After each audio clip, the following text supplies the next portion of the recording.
बृहस्पति देव जी की कथा। प्राचीन काल में एक ब्राह्मण था। वह बहुत निर्धन था। उसके कोई संतान नहीं थी। उसकी स्त्री बहुत मलिनता के साथ रहती थी। वह न स्नान करती न ही किसी देवता का पूजन किया करती थी। इससे ब्राह्मण देवता बड़े दुखी थे।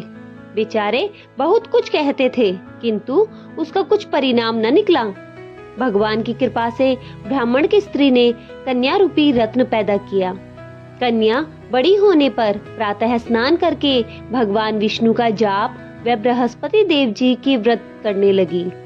अपने पूजन पाठ को समाप्त करके वह विद्यालय जाती तो अपनी मुट्ठी में जौ भरकर ले जाती थी और पाठशाला के मार्ग में डालती जाती। तब ये जौ स्वर्ण के हो जाते तो लौटते समय उनको बीनकर घर ले आती थी।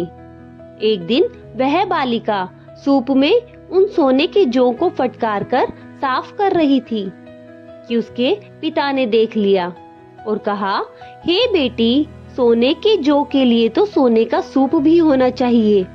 दूसरे दिन बृहस्पतिवार था। इस कन्या ने व्रत रखा और बृहस्पति देव जी से प्रार्थना करके कहा, मैंने आपकी पूजा सच्चे मन से की है तो मेरे लिए सोने का सूप दे दो। बृहस्पति देव जी ने उसकी प्रार्थना स्वीकार कर ली। रोजाना की तरह वह कन्या जौ फैलाती हुई जाने लगी। जब लौटकर जौ बीन रही थी तो बृहस्पति देव जी की कृपा से उसे सोने का सूप मिला। उसे वह घर ले आई और उसमें जौ साफ करने लगी, परंतु उसकी माँ का वही ढंग रहा। एक दिन की बात है कि वह कन्या सोने के सूप में जौ साफ कर रही थी। उस समय उस शहर का राजपुत्र वहां से होकर निकला। इस कन्या का रूप और कार्य देखकर वह मोहित हो गया और अपने घर आकर भोजन और जल त्याग कर उदास होकर लेट गया। राजा को इस बात का पता लगा तो अपने प्रधानमंत्री के साथ उसके पास गए और बोले, बेटा, तुम्हें किस प्रकार का कष्ट है? किसी ने तुम्हारा अपमान किया है अथवा और कोई कारण है? मुझसे कहो, मैं वह कार्य करूंगा जिससे तुम्हें प्रसन्नता हो। अपने पिता की राजकुमार ने बातें सुनी तो वह बोला, मुझे आपकी कृपा से किसी प्रकार का दुख नहीं है।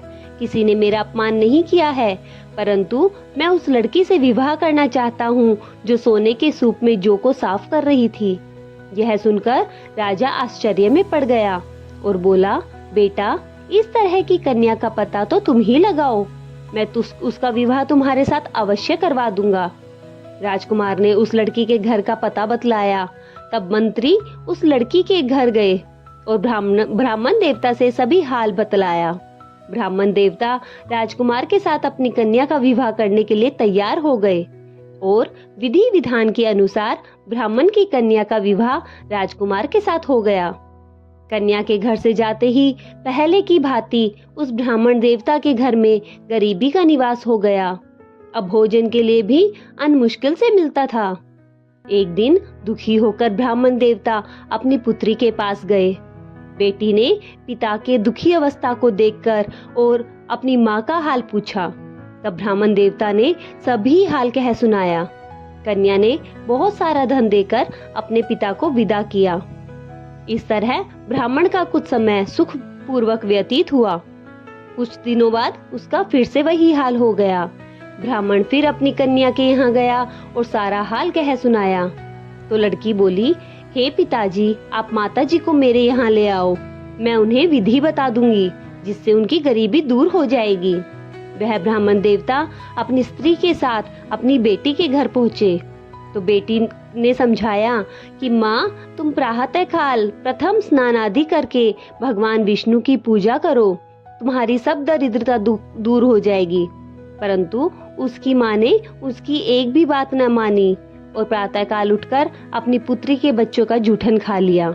इससे उसकी पुत्री को भी गुस्सा आया और एक रात को कोठरी का सारा सामान निकाल दिया और अपनी माँ को उसमें बंद कर दिया। प्रातःकाल उसे निकालकर स्नान आदि करा के पाठ कराया तो उसकी माँ की भी बुद्धि ठीक हो गई। फिर प्रत्येक बृहस्पतिवार के व्रत करने लगी। इस व्रत के प्रभाव से उसके माँ बाप बहुत धनवान और पुत्रवान हो गए और बृहस्पति देव जी के प्रभाव से इस लोक का सुख भोग कर स्वर्ग को प्राप्त हुए। सब बोलो, भगवान विष्णु की जय। बृहस्पति देव जी की जय। इसी प्रकार जो बृहस्पति देव जी का व्रत करता है अथवा इस कथा को पढ़ता, सुनता या दूसरों को सुनाता है, भगवान बृहस्पति देव जी उनकी सभी मनोकामनाएं पूर्ण करते हैं।